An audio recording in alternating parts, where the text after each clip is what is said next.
لیکن میرے پیارے آقا صلی اللہ تعالی علیہ وسلم کے پیارے دیوانوں، جتنی بھی آج برائیاں ہو رہی ہیں اس کی سب سے بڑی وجہ یہ ہے کہ انسان یہ سوچ رہا ہے گویا یہیں اسے رہنا ہے، جانا ہی نہیں۔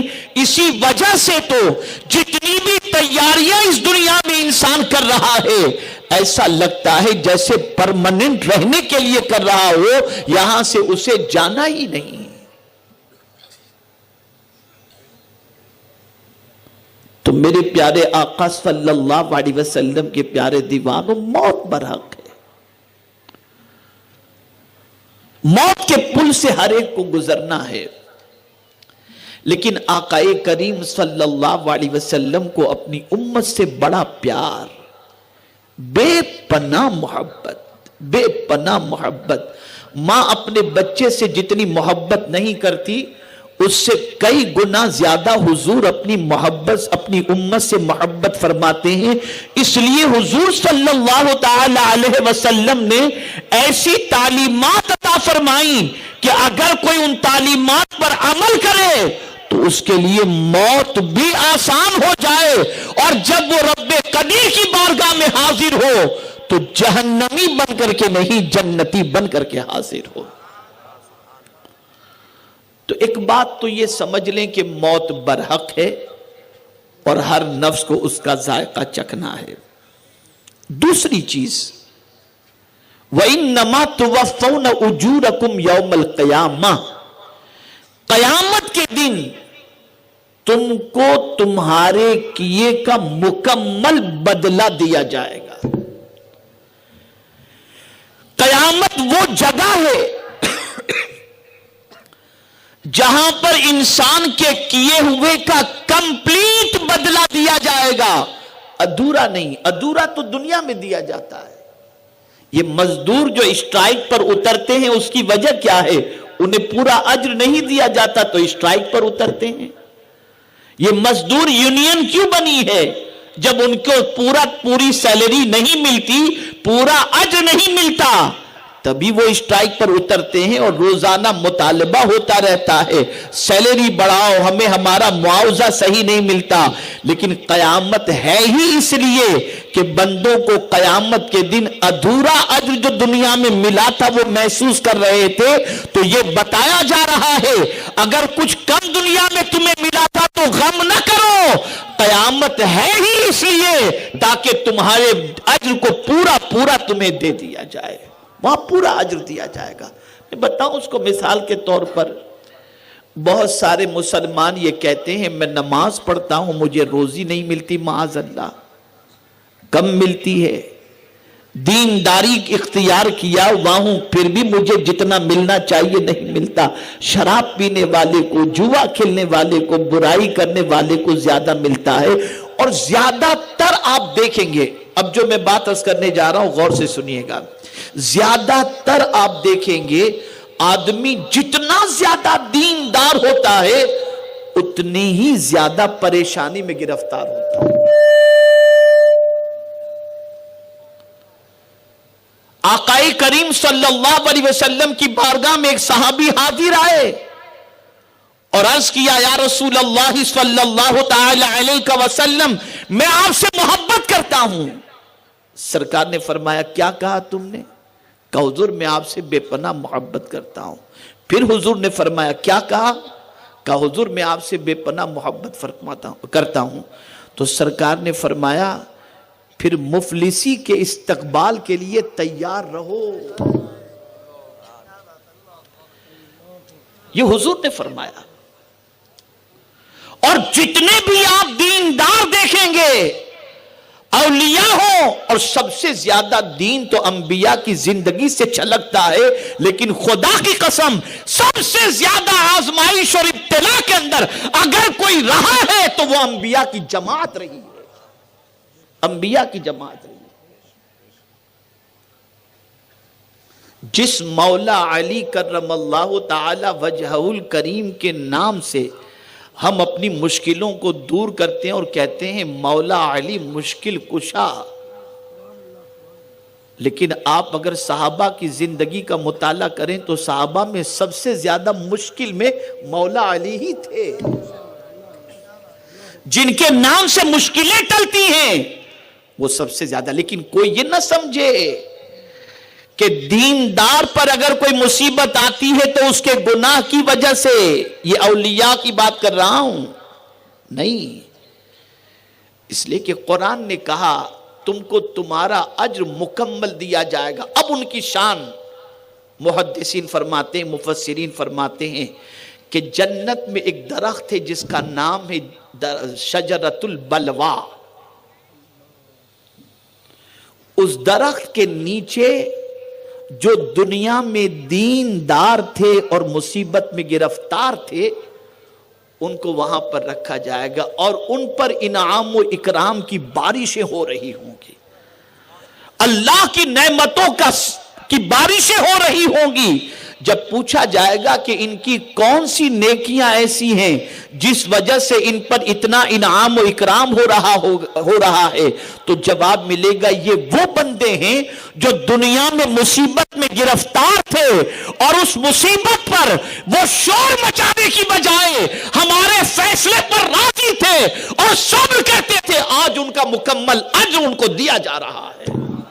اسی لیے قرآن نے صبر ہی کا اجر بتایا، اور جب صبر کا اجر بتایا تو لمیٹیڈ نہیں، انلیمیٹیڈ بتایا اور کہا انما یوفی الصابرون اجرہم بغیر حساب، کہ بے شک صبر کرنے والے کو بے حساب بدلہ ملے گا. تو قیامت اس لیے ہے تاکہ ہر ایک کو مکمل اجر دیا جائے، یہاں تک کہ اگر کسی کو راستہ بھی کسی نے دکھایا تو اس کا بھی اجر ضائع نہیں ہوگا، اس کا بھی اجر اللہ قیامت کے دن عطا فرمائے گا. ایک بھی نیکی ایسی نہیں ہوگی جس کا بدلہ میرا مولا قیامت میں نہ عطا فرمائے گا. اب آئیے قرآن مقدس کی آگے کی بات کی طرف. قرآن کہتا ہے فَمَنْ زُحْزِحَ عَنِ النَّارِ، جو جہنم سے بچا لیا گیا، وَأُدْخِلَ الْجَنَّةَ فَقَدْ فَازَ، اور جنت میں داخل کر دیا گیا، بے شک وہ کامیاب ہو گیا. مجھے آج اسی پر گفتگو کرنی ہے کہ اصل کامیابی کیا ہے، تاکہ سوچ تھوڑی سی درست ہو جائے. تو قرآن کہتا ہے کہ اصل کامیابی یہ ہے کہ جہنم سے بچا لیے جاؤ. اصل کامیابی یہ ہے کہ جنت میں داخل کر دیے جاؤ. جب تک کہ تمہارا قدم جنت میں نہیں پڑ جاتا اپنے آپ کو کبھی کامیاب تصور نہ کرنا. میرے پیارے آقا صلی اللہ تعالی علیہ وسلم کے پیارے دیوانوں، اب آپ میں سے کوئی شخص یہ کہہ سکتا ہے کہ بھئی دنیا میں ایک بچہ جب اسکول کے اندر ایگزام میں پاس ہوتا ہے تو ہم کہتے ہیں ہمارا بچہ کامیاب ہو گیا. الیکشن کے اندر کوئی کینڈیڈیٹ جیتتا ہے تو کہتے ہیں یہ کامیاب ہو گیا. مقابلے کے اندر کوئی جیتتا ہے تو ہم کہتے ہیں یہ کامیاب ہو گیا. لیکن میرے پیارے آقا صلی اللہ علیہ وسلم کے پیارے دیوانوں، یہ ساری کامیابیوں کا معاملہ یہ ہے کہ یہ لمحاتی کامیابی ہیں. آپ اگر اسی سرزمین پر دیکھیں، اسی ملک میں دیکھیں تو آپ کو پتا چلے گا کل تک جو وزیر اعظم تھے آج پتا نہیں وہ کہاں ہیں، کل تک جو وزیر اعلیٰ تھے وہ پتا نہیں کہاں ہیں، کل تک جو چیف منسٹر تھے وہ کہاں ہیں پتا نہیں. پتا چلا آج کی سچویشن یہ ہے کہ کسی کو تاج پرماننٹ نہیں ملتا، بلکہ تاج چند دنوں کے لیے ملتا ہے، پھر اتر جاتا ہے، پھر اتار دیا جاتا ہے. کل تک جو باڈی گارڈ کے درمیان زندگی گزارتے تھے آج ان کے ساتھ کوئی دوسرا نظر نہیں آتا، تنہا گلیوں میں گھومتے نظر آتے ہیں. کل تک بزنس میں جو کامیاب تھے ایسے بہت سارے لوگ زمین کے اوپر بیٹھتے ہوئے نظر آئیں گے اور کاروباری دیوالیے پن کی وجہ سے وہ کامیابی سے ناکامی کے مسافر بنتے نظر آئیں گے. ایسے ہی امتحان میں بہت سارے کامیاب ہونے والے بچے آگے چل کر کے ناکامی کا منہ دیکھتے نظر آئیں گے. دنیا کی کوئی بھی کامیابی پرماننٹ نہیں ہے. لیکن جنت ایسی جگہ ہے کہ جہاں ایک مرتبہ داخل کر دیا جائے گا تو وہاں سے پھر نکالا نہیں جائے گا. وہاں ملنے والا تاج ایسا تاج ہے جو ہمیشہ کے لیے اس کے سر پر سجا رہے گا. تو اصل کامیابی دنیا کی نہیں ہے، اصل کامیابی جنت کی ہے، آخرت کی کامیابی ہے. اور صحابہ اسی کامیابی کے لیے پوری زندگی گزارتے تھے. اس فانی دنیا کے لیے انہوں نے کچھ نہیں کیا.